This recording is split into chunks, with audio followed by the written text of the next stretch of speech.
Bonjour, je présente une astuce pour résoudre le problème de sac à dos par programmation dynamique 1000 fois plus rapidement que par rapport aux méthodes présentées souvent pour apprendre la programmation dynamique. Donc on a ce problème de sac à dos, par exemple, on a 11 kg, la capacité du sac à dos. Chaque article peut être sélectionné une seule fois maximum pour simplifier les choses et on veut mettre dans le sac un ensemble d'articles qui maximise la valeur et qui ne dépasse pas comme poids 11 kg. L'idée, c'est de stocker les états de programmation dynamique dans une frontière Pareto. Donc je vais exemplifier le fonctionnement sur cet exemple. Voilà comment on va faire tourner l'algorithme. Je prends le premier article en haut à gauche. J'ai 8 € pour 6 kg. Je sais que je peux faire ça. Okay. Par la suite, il y a un deuxième article qui arrive. Il apporte 2 €. Il coûte 3 kg. Qu'est-ce que je fais avec cet article? Je l'ajoute dans une liste d'articles. Au lieu d'utiliser un tableau bidimensionnel ou monodimensionnel, on va utiliser ici une frontière Pareto. Ça veut dire l'article de 3 kg représente un état de programmation dynamique. Il est placé avant l'article de 6 kg. Donc les articles sont triés par leur poids.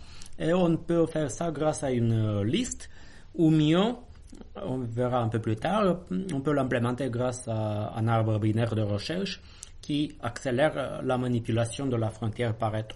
Ok, je continue. Je me retrouve... Donc, excusez-moi. Donc, l'article que je viens d'ajouter, il peut être considéré tout seul. Dans ce cas-là, il rapporte 3 kg. Mais il peut aussi être ajouté à l'article qui était déjà présent dans la liste. Dans ce cas-là, je vais tomber sur un état de programmation dynamique qui me rapporte 10 € pour 9 kg. Très bien. Je passe par la suite au troisième article. Ça me rapporte 6 € et ça pèse 4 kg. L'astuce. Je vais parcourir les articles dans la liste de droite à gauche et je vais voir ce que le nouveau article peut apporter. Si vous voulez, pour parler à strictement parler, je peux ajouter un état nul, 0 kg. Je peux dire que c'est un état de programmation dynamique, 0 kg, 0 €. Ok, j'essaie d'ajouter le nouveau article à celui-là. En fait, je peux pas, parce que 9 plus 4, ça fait 13, c'est supérieur à 11. Ok, j'essaie de l'ajouter à celui-là. Si je l'ajoute à celui-là, je serai obligé d'ajouter un nouveau état à droite qui me rapporte 14 € et qui coûte 10 kg. Je l'ai ajouté à celui-là. Je continue de parcourir la liste vers la gauche. Je prends celui-là et j'ajoute à ça. Ça me donne 7 kg pour 9 €. Si mes calculs sont corrects. Donc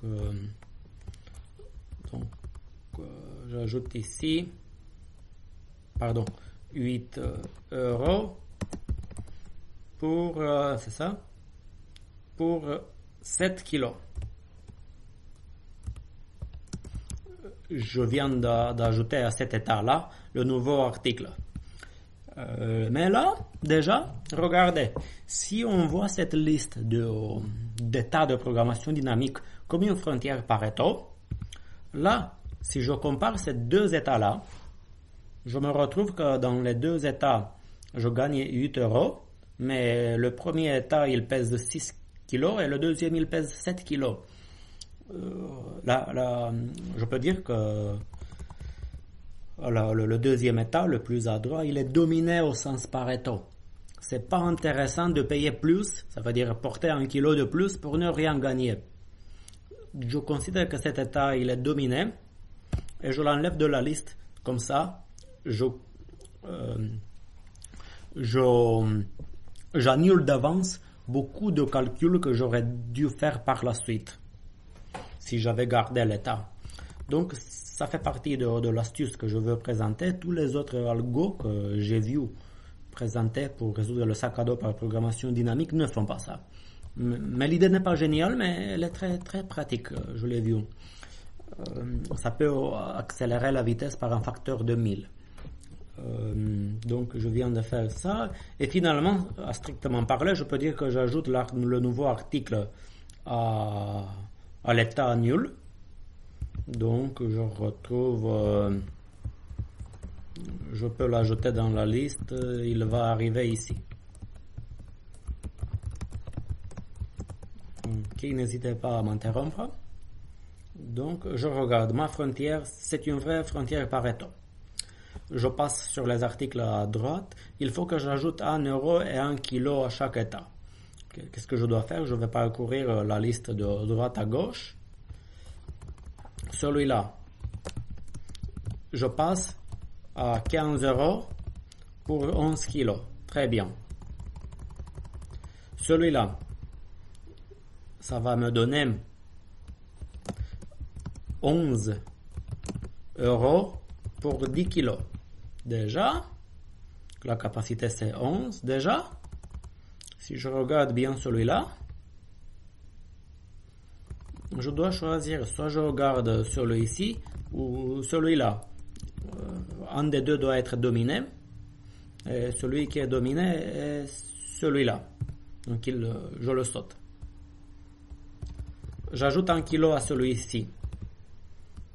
Ça va me donner 9 euros pour 7 kilos. Très bien.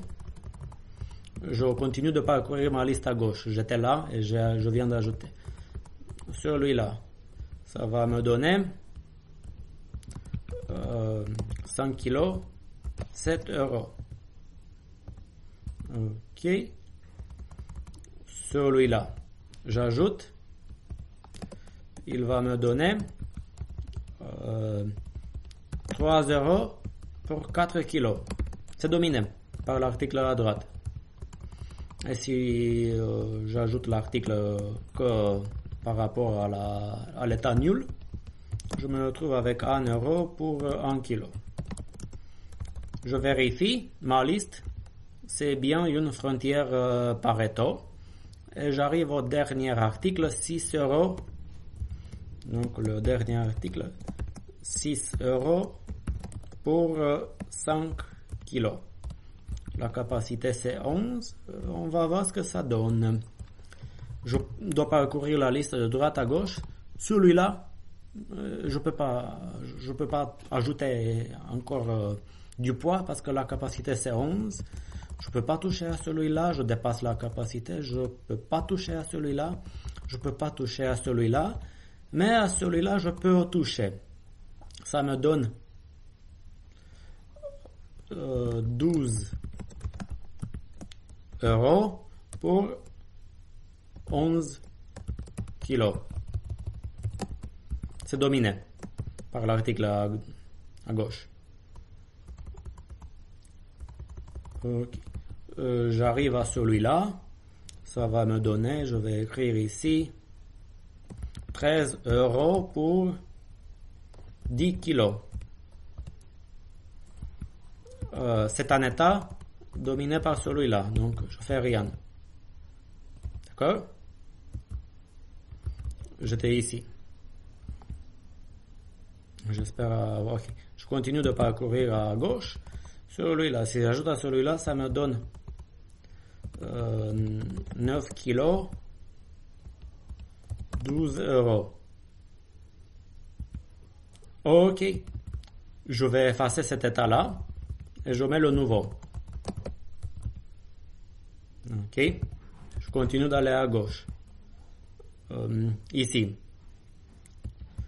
Si je fais l'addition, je tombe avec 8 euros pour 8 kilos. Je regarde si c'est intéressant de l'ajouter ici. Il devrait rentrer quelque part ici parce que je trie par le poids. Mais regardez ce que j'avais juste avant. 9 € pour 7 kilos. Pareil, cet état, il est dominé par l'état à gauche. Pourquoi? C'est simple. Ça me coûte plus cher. Je dois porter 1 kilo de plus. Et je perds en euros en termes de profit. Donc celui-là, cet état-là, il est ignoré. Il est dominé. C'est la première fois que je tombe sur cet exemple, sur un état dominé, où il n'y a pas d'égalité en termes de kilogrammes. Ah, pardon. J'étais ici. Je me place à gauche. Ici, j'arrive à 7 € pour 6 kg. Si je fais l'addition, et je regarde où est-ce que ça peut rentrer par là. Ah, c'est dominé. J'avais déjà un état qui me rapporte 1 € de plus par rapport au même poids. Et j'arrive à l'état nul. Ici, donc, c'est l'article tout seul qui serait sélectionné. Il me rapporte 5 € pour 6 kg. Et c'est déjà dominé. Donc, j'ai l'impression que, sauf erreur de ma part, le dernier article, il n'a pas touché à la frontière Pareto. Il n'est pas intéressant à l'ajouter. Donc, si on mémorise les états dans ce type de structure, déjà, on va couper beaucoup d'états qui sont dominés et penser aux effets d'explosion combinatoire, ça veut dire de la réduction de l'explosion combinatoire par rapport aux états qui ont été effacés de la liste parce qu'elles sont dominées. Ça peut beaucoup simplifier. La difficulté par contre, c'est si on utilise une méthode tabulaire comme pour la programmation dynamique pour le sac à dos que vous pouvez trouver dans n'importe quel livre. Ok, on enregistre d'habitude les états dans un tableau et on a accès très très facilement aux états. Il suffit d'aller dans un tableau, chercher une case dans un tableau, éventuellement dans un tableau bidimensionnel. Ici, pour parcourir la liste de gauche à droite, c'est pas trop compliqué. Mais par contre, ce qui peut être compliqué, par exemple, qu'est-ce que j'ai fait à la dernière étape? J'étais à un moment donné ici. Et, par exemple, lorsque j'ai ajouté, lorsque j'ai fait l'addition avec le troisième article, qu'est-ce que se passe? Ok, je suis sur cet article, je peux faire l'addition, ça me donne 8 € pour 8 kilos. Après, il faut que je trouve la place de cet état dans la liste. Ici, si on s'amuse à parcourir la liste de gauche à droite,